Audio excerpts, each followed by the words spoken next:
Aujourd'hui, la Syrie bascule dans une nouvelle ère. L'autonomie kurde dans le nord-est, en place depuis plus de 10 ans, est officiellement en train de prendre fin.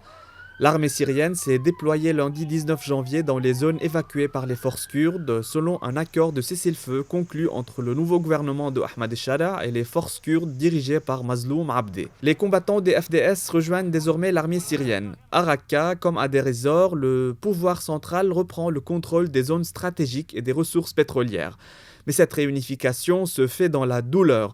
Malgré la trêve, des affrontements ont éclaté et des bombardements ont été signalés autour de prisons abritant des détenus de l'État islamique. Les deux camps s'accusent mutuellement de violation de l'accord et des milliers de civils fuient, craignant l'incertitude de ce nouveau régime.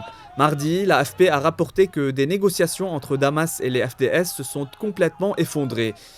Le sentiment de trahison est profond parmi les Kurdes qui accusent les États-Unis de les avoir abandonnés et dénoncent l'érosion de leurs droits et protections. De Paris à Erbil, en passant par les montagnes d'Iran et la Turquie, la diaspora kurde et les populations voisines se mobilisent.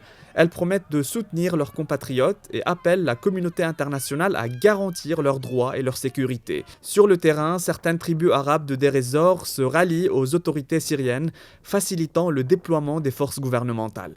À l'international, Ankara salue l'offensive, tandis que l'Union européenne appelle à l'arrêt immédiat des opérations, alertant sur les risques pour les Kurdes et pour la stabilité régionale.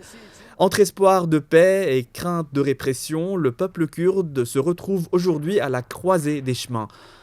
Le monde observe la Syrie se réunifier, mais à quel prix ?